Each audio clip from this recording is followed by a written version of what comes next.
Mrs. Trixie Hanna, mother-in-law of Prime Minister the Right Honorable Perry Christie, passed away this morning at the Princess Margaret Hospital. According to a press statement, Mrs. Hanna was surrounded by the love and warmth of her family and close friends in her final moments. A daughter of Deadman's Key, Long Island, Trixie Hanna was well loved by all for her open heart, warm hospitality, no-nonsense candor, and one-of-a-kind personality. Together with the late father, Howard Hanna, Mrs. Trixie Hanna was the proud mother of two daughters, Mrs. Paula Hanna Miller, and wife of the Prime Minister, Mrs. Bernadette Christie. She is also survived by 4 grandchildren and 4 great-grandchildren. The family wishes to thank all the many wishers for their prayers and acts of kindness during the time of her brief hospitalization, and are also grateful for expressions of condolence at this time. Mrs. Hanna will be laid to rest on Saturday, July 7th at 11 a.m. at St. Agnes Parish on Blue Hill Road. Interment will follow at the St. Agnes Cemetery on Nassau Street. Efforts are underway by the Public Hospitals Authority to improve the quality of nursing in the country. The 3rd annual Nursing Research Summit is underway. The summit, according to Nursing Services Advisor Willem A. Stewart, is an activity with the prestigious Nursing Institute, bringing nurses together to present research for the past 10 years. We are really pushing for desired outcomes. These desired outcomes are really our targets for quality nursing care for the patients. We believe and we know that quality healthcare is really an achievable goal. But what it will take is the use and application of research that is done in nursing, research that is done by the other healthcare professionals, and pulling it all together to focus on the needs of the patient to make for better outcomes for the patient. Now, Stewart says also critical to quality care is nursing leadership. We're not talking about the nursing leader at the top. We're talking about nurses leading the battle for healthcare. What they do is they bring certain skills that they develop, knowledge, attitudes that they have honed over the years. They bring that with research knowledge. They bring that along with the goals and objective of the institution, and they pull together the other healthcare workers, and it's the way they craft that in such a way that the outcome must be quality care.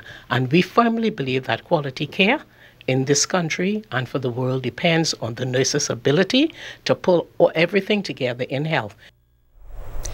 Over the years, Independence Day has meant big business for local retailers. Each year, the number of those competing for the dollar continues to increase. In this report, though, Carla Palmer tells us that this time around, there's one merchant who's ahead of the game. The Independence celebration gear is out.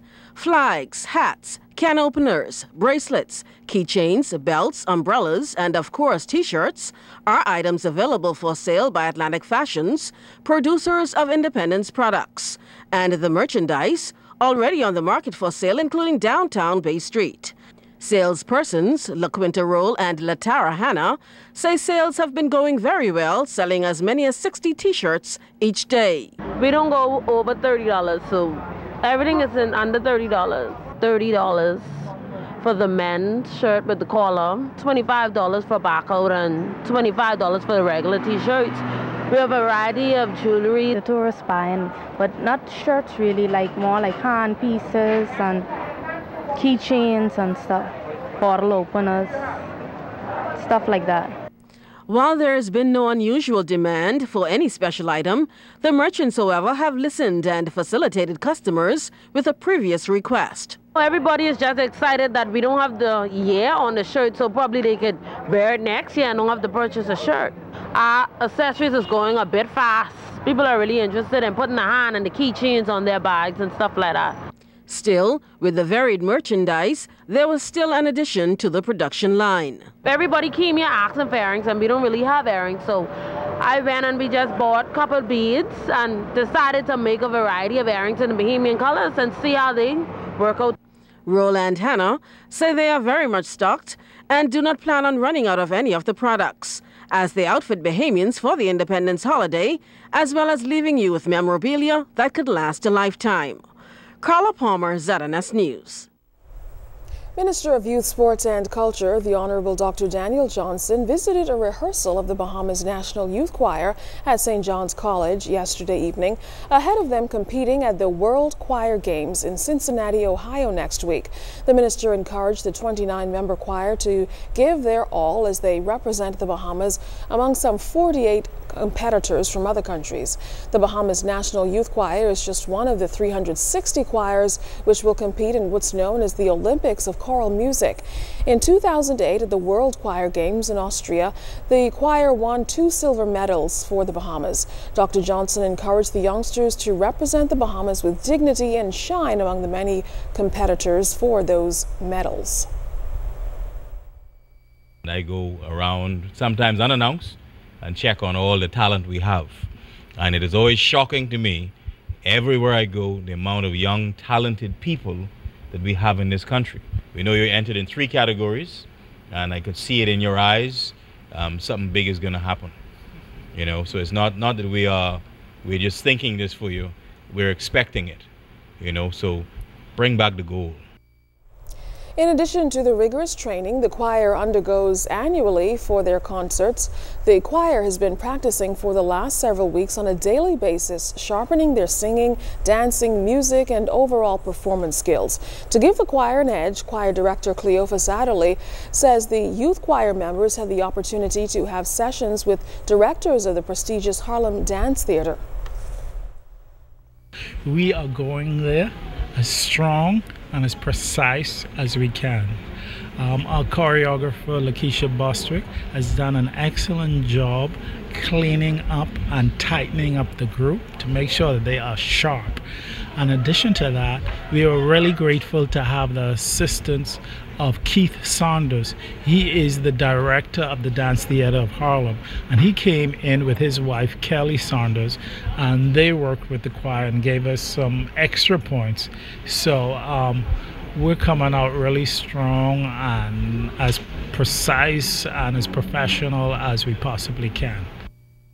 Lights, camera, action. It's that time of year for young ladies in the country to compete in the Miss Bahamas Universe contest. The Miss Bahamas organization has unveiled its 15 Miss Bahamas contestants, kicking off the competition for 2012. The young women had months of grooming and participated in various activities to help them prepare for the big night. We spoke with President of the Miss Bahamas organization, Michelle Malcolm. Excited because this is probably one of the best, if not the best, Miss Bahamas competition I've seen in years. It's going to be very, very tough for the judges to choose 2 winners out of this group because the girls are all beautiful, they're all intelligent, they're all aware. I mean, it's just going to be an amazing competition. Now, the pageant is set for July 29th at the Atlantis Resort. The National Drug Council's Youth Expressions Camp ended with a display of diversity of talent among the young participants this week. The closing ceremony was held at the Royal Bahamas Defense Force Base. Our Sayan Thompson has details. You may seem fine on that first try, but on that second try, shoot, it will confuse your body, spirit, and mind. This is a creative work of more than 30 participants in the week-long Youth Expression Summer Camp hosted by the National Drug Council. So don't take drugs, don't pay the price, just be like me, be drugs-free. And we don't need all the drugs, and we don't need all the crime. The aim is to use outstanding students as ambassadors within their local communities to spread the message that drugs and crime destroys lives. The youngsters are from New Providence, Grand Bahama, Crooked Island, San Salvador, Eleuthera, and Exuma. Minister of National Security, the Honorable Dr. Bernard Nottage, at the closing ceremony, challenged them to be a positive force for change. But you will have to share your experiences with other young people like yourself. I know that there are a lot of young people in Baintown who would like to have that experience that you've had, but they probably don't even know about it. So you have to share it. And one of the problems we have in our over-the-hill communities is this absence of leadership. People have stopped taking the leadership roles, and there's this culture of dependency. You know, people waiting for other things, people to do things for them, to make a way for them. But look at the potential you all have. Look at what you have displayed here today. The United States Embassy played a pivotal role in partnering with the National Drug Council to make the camp happen. The U.S. Chargé d'Affaires, John Armstrong, telling the students that he's proud of what they've achieved during the week. What I'd like to do is to commend you, first of all, on what you did to get here. You have proven yourselves to be leaders. You are now co-creators of that system. You proved yourselves to be leaders first and foremost to yourself, and then to your peers. Camp activities included leadership skills training, conflict resolution, and community service, tools they will need to positively influence their peers. The National Drug Council is planning follow-ups to see how the youth leaders translate what they've learned into their schools and communities. Cyan Thompson, ZNS News.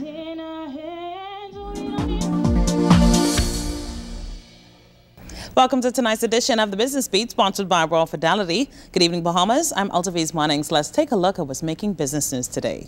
Officials from regional economic partnership agreement implementation units, including the Bahamas' Ministry of Financial Services, met in Santo Domingo, Dominican Republic last week to discuss EPA communication strategies. Ministry of Financial Services Economic Advisor Carla Wells represented the Bahamas. The Economic Partnership Agreement, a comprehensive trade agreement between CARIFORUM, that's CARICOM plus the Dominican Republic, and the Caribbean Union, was signed in October 2008 and covers the trade in goods and services and related matters. During the meeting, representatives of the EPA implementation units discussed ways where the benefits of the agreement should be conveyed to the private sector. From Grand Bahama, the departure of the Millennium on May 9th closed a successful 2011-2012 cruise season at the Grand Bahama Shipyard Limited. Major assignments at the shipyard were revitalization projects undertaken on the Millennium-class vessels. The non-cruise season has started, and the Grand Bahama Shipyard's docks have been full since the beginning of May. Shipyard officials maintain that while the summer months are consistently slow, current projects will support preparations for the next cruise season, where the shipyard will welcome some 17 cruise ships. And from regional business, Trinidad and Tobago's energy sector contracted in the first quarter of this year. That's according to the central bank's mid-year financial stability report in Trinidad. Preliminary data indicate that domestic economic activity remained sluggish in the first quarter of 2012. Remember, you can send us an email or join us on www.znsbahamas.com or become our friend on ZNS's official Facebook page. And that will end tonight's edition of the Business Beat, sponsored by Royal Fidelity. I'm Altaviz Munnings. Thanks so much for watching.